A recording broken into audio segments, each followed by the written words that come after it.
방학과 휴가철을 맞아 본격적인 비서가 시작되면서 해수욕장에 비서객으로 북적였습니다. 부안의 한 농협이 농약 살포기 구입을 두고 내분을 보이면서 농민만 피해를 볼 우려가 나오고 있습니다. 군산과 서천을 잇는 동백대교의 부분 개통이 진출입로 혼잡 문제로 늦어지고 있습니다. 전북교육청이 성적순 위주인 고등학교 기숙사 입사생 선발 방식을 손보기로 했습니다. 시원한 저녁 시간 보내고 계십니까? JTBC 8시 뉴스입니다. 오늘은 절기상 1년 가운데 가장 덥다는 대서였습니다. 후텁지근한 날씨 속에 휴가철을 맞이해서 피서 행렬이 이어졌습니다. 나금동 기자가 전합니다. 모터보트가 하얀 물보라를 일으키며 시원하게 여름바다를 가릅니다. 짜릿한 속도감을 느끼다 보면 어느새 더위가 저 멀리 날아갑니다. 정말 너무너무 재밌고 시원하고 또 이렇게 동심의 세계로 간 것 같고. 그 배를 타니까요. 이제 물 위로 이렇게 걸어간 것처럼 그래가지고 마음이 너무너무 시원하고 그동안에 모든 스트레스가 확 풀린 것 같아요. 사이좋은 오누이는 야무진 손길로 작은 꽃게를 잡습니다. 어른아이 할 것 없이 쉴 새 없이 밀려와 부서지는 파도를 온몸으로 느끼고 소중한 순간을 카메라에 담습니다. 아이들이 그냥 자연이랑 놀 수 있어서 너무 좋은 것 같아요. 그 옆에 있는 새석방도 보니까 또 와야 되겠다. 8월 피서 때 그런 마음이 드네요. 시원한 물줄기가 쉴 새 없이 쏟아지는 도심의 물놀이장. 개구쟁이들은 튜브에 몸을 맡기고 물장구도 치며 시간 가는 줄 모릅니다. 엄마 아빠랑 같이 가고 시원해서 좋아요. 기분이 좋고 친구들이랑 노니까 좋아요. 오늘은 절기상 1년 중 가장 더운 때라는 큰 더위, 대서였습니다. 어제보다는 2, 3도가량 낮았어도 고창 32도 등 대부분 시군의 낮 기온이 30도 안팎까지 올라 무더웠습니다. 전주 등 10개 시군에는 여전히 폭염주의보가 내려져 있습니다. JTBC 뉴스 나금동입니다. 부안의 한 농협이 농약 살포용 광역 방제기 때문에 이사회와 갈등을 빚고 있습니다. 구입 방식을 놓고 벌써 2년째 맞서고 있는데요. 애꿎은 농민들만 피해를 입고 있습니다. 정원익 기자가 자세히 전합니다. 부안의 한 농협이 갖춘 농약 살포용 광역 방제기입니다. 두 대 모두 교체 시기인 8년이 다 되면서 잦은 고장으로 수리비만 1년에 많게는 1,000만 원을 넘습니다. 농협 측은 지난해 초 전라북도와 부안군의 지원으로 1억 5천만 원짜리 광역 방제기 한 대를 새로 구입하기로 했습니다. 60%의 보조금을 받는 만큼 생산업체 3곳이 모두 참여하는 경쟁 입찰 방식을 정했습니다. 지자체 보조 사업이기 때문에 그 행정 지침에 따라서 방제기를 구입을 해야 됩니다. 그래서 이제 행정 지침은 지금 일반 경쟁 입찰로밖에 취득할 수가 없고. 그런데 농협 이사 8명 가운데 6명은 반드시 특정 업체 제품을 사야 한다며 맞서고 있습니다. 시연을 해보니 다른 업체들보다 성능이 좋다는 겁니다. 지금 현재 우리 농협에 기존에 2대를 쓰고 있고 작년 5월 달에 시연을 가졌었는데 거기에서 기계는 엇비슷하지만 그래도 낫다. 전라북도가 일반 경쟁 입찰이 맞다는 답변을 보내왔지만 이사회가 수긍하지 않으면서 갈등은 2년째 이어지고 있습니다. 다음 달까지 방제기 사용이 시급한 농민들은 애가 탑니다. 새 방제기가 빨리 와야 되는데 자꾸 미뤄지니까 너무나 불편한 점이 많습니다. 조합에서도 힘을 써주시고 이사님들도 같이 힘 써주시기 바랍니다. 올해 말까지 방제기를 구입하지 않으면 보조금을 반납해야 하지만 갈등의 골만 갈수록 깊어지고 있습니다. JTBC 뉴스 정원익입니다. 군산과 서천을 잇는 동백대교의 부분 개통이 차질을 빚고 있습니다. 동백대교 진출입로의 인근의 교통 혼잡 문제가 해결되지 않았기 때문입니다. 김진영 기자입니다. 군산과 충남 서천을 잇는 3.1km의 동백대교가 바다 위에 모습을 드러냅니다. 차선 도색 작업과 가로등 설치도 마무리됐습니다. 동백대교가 개통되면 화물차 등 하루 2만 5천 대 차량이 다니게 됩니다. 군산시는 공사가 막바지에 이르자 군산과 서천을 오가는 차량이 12km를 돌아가는 불편을 덜기 위해 부분 개통을 검토하고 있습니다. 그러나 동백대교 진출입로 인근 지역의 교통 혼잡과 관련해 대책이 아직 마련되지 않아 문제점으로 지적되고 있습니다. 동백대교에서 산업단지를 향한 진출입로의 공사가 끝나지 않아 차량들이 시내 방향과 연결된 진출입로를 이용해야 하기 때문입니다. 결국 동백대교에서 나온 화물 차량이 산업단지를 가기 위해서는 시내를 거쳐 돌아가야 합니다.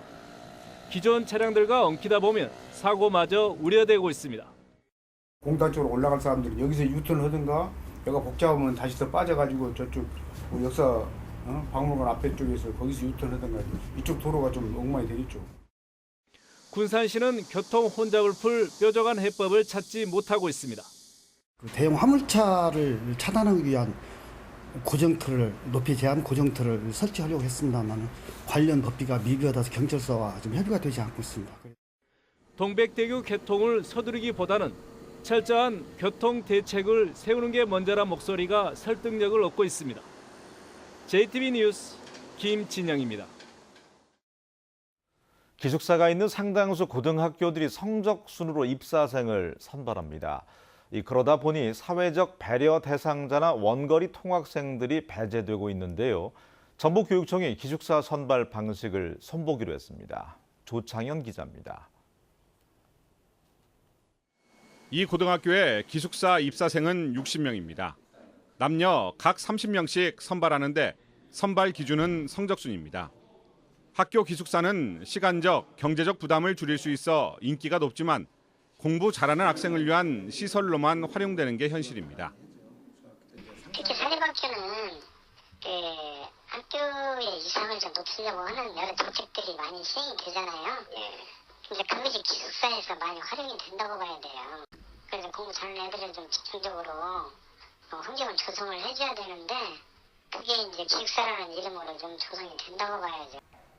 전주와 군산, 익산 등 3개 시지역에서 기숙사를 운영하고 있는 고등학교는 39곳.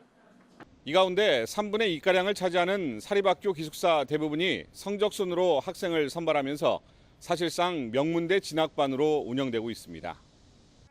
전북교육청이 특정 학생에게만 유리한 기숙사 입사 제도를 손보기로 했습니다. 사회적 배려 대상자나 원거리 통학생 등 기숙사가 꼭 필요한 학생들의 입사가 가능하도록 지도하기로 했습니다. 실제로 기숙사에 들어가야 될 형편에 있는 사람들이 들어갈 수 있는 기준을 만들어야지 성적만 갖고 가는 것은 바람직하지 않다 해서 지금 그 부분을 좀 개선을 하려고 하는데 이제 일단은 학교들이 동의를 좀 해줘야 되는 부분이 있습니다. 전북교육청은 또 올해부터 시지역의 사회적 배려 대상자에게 기숙사비 일부를 지원하기로 했습니다. 하지만 사립학교들이 성적순 입사생 선발을 고집할 경우 뾰족한 제재 방법도 없는 형편이어서 어떻게 학교를 설득해 나가느냐가 과제로 남아 있습니다. JTB 뉴스 조창인입니다. 비빔밥에 재료를 넣어서 만든 전주 비빔빵이 요즘 큰 인기를 얻고 있습니다. 돈을 벌어서 일자리를 늘리는 게 목표라는 이 착한 빵집을 하원호 기자가 다녀왔습니다. 전주 구도심에 있는 작은 빵집. 이른 아침부터 전국에서 주문된 택배 물량을 맞추느라 눈코 뜰 새 없습니다. 택배 주문량만 하루 2천여 개. 만들기가 무섭게 팔려나갑니다. 빵 속에 고추장과 채소를 버무려 넣은 전주 비빔빵의 인기 덕분입니다. 안에 채소도 아삭아삭 씹히는 게 식감이 되게 좋고 그리고 비빔빵이라 매콤해가지고 느끼하지 않아서 아주 맛있게 잘 먹을 수 있어요. 이 빵집이 처음부터 꽃길만 걸었던 건 아닙니다. 사회적 기업으로 빵집을 차렸지만 처음 내놓은 비빔빵은 채소에 들어있는 수분 때문에 물러지기 일쑤였습니다. 새로운 레시피를 개발하고 재료는 시골 할머니들이 직접 담근 고추장에 지역에서 재배한 신선한 농산물만 고집했습니다. 맛있고 건강한 빵이라는 입소문이 나면서 월 400만 원이던 매출이 지금은 8천만 원으로 늘었습니다. 전주를 오랫동안 지켜온 사람들이라면 그 사람들이 가장 잘 만들 수 있는 건강빵은 무엇일까? 그것이 바로 전주의 지역 특색이 살린 전주 비빔빵이겠구나라고 생각한 거죠. 번 돈은 모두 일자리를 늘리는 데 썼습니다. 4명이던 직원은 20명으로 늘었습니다. 대부분 60, 70대 노인과 장애인들인데 모두 4대 보험에 퇴직금까지 받는 정규직입니다. 여기 나오면 일단은 아무 걱정이 없어요. 여기 일만 막 집중하니까.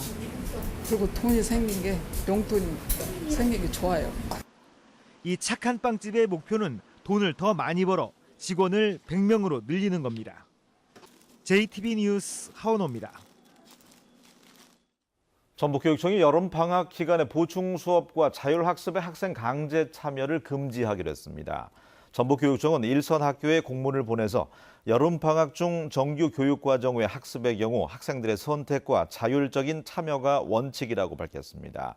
또 보충 수업 등의 참여를 강요해서 민원이 발생하는 학교에 대해서는 현장 점검을 통해서 행정적, 재정적 제재를 가할 계획이라며 주의를 당부했습니다.